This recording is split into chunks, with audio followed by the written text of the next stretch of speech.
The story around the White House and the president exploring multiple options, including military and non-military measures to acquire Greenland amid strategic concerns in Arctic. We have News Central's senior correspondent and anchor, Afua Hagan, on standby to give us an update. Afua, President Donald Trump has reportedly discussed using a range of options, which includes military force and even non-military approaches to acquire Greenland.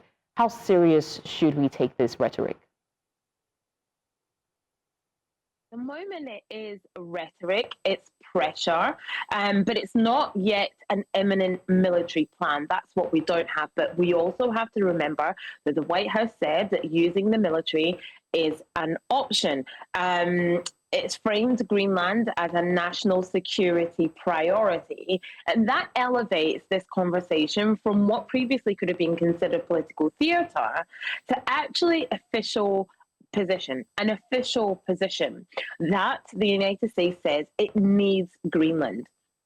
And there is some mixed messaging, though, inside the administration and the Republican leadership. Some senior figures stressing that they want to purchase Greenland, but also, like I said, there is that rhetoric that they are prepared to use military force if possible.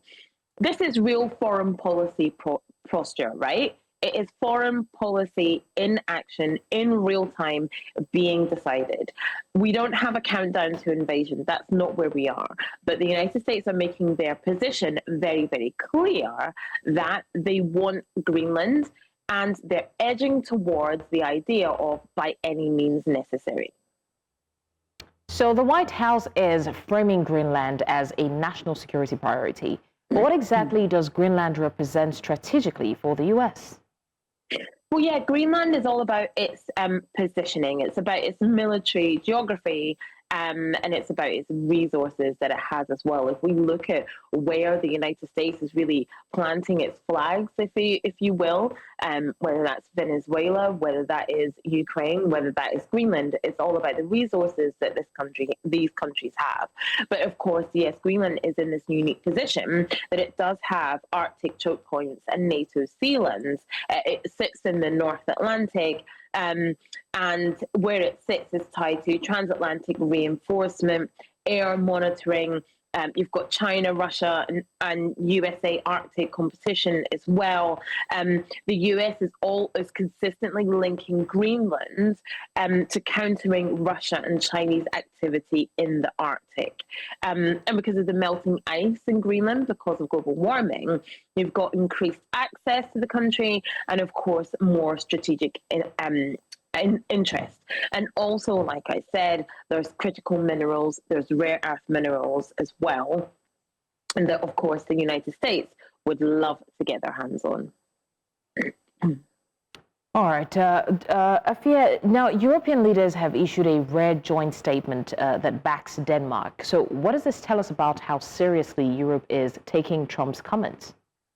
It's clear that Europe and the European Union are taking these comments very seriously. In fact, in the past half an hour, the French President Emmanuel Macron has said that there is no situation that he can envisage where the United States could take control of Greenland.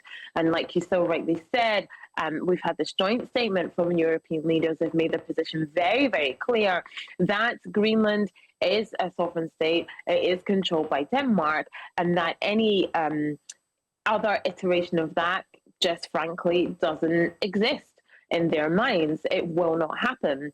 Of course, there is the narrative that if the United States decides to take Greenland by force, this will completely destroy NATO. And that is absolutely true, because you will have countries that will step in to defend Denmark and Greenland. And then you have all these countries are within NATO along with the United States.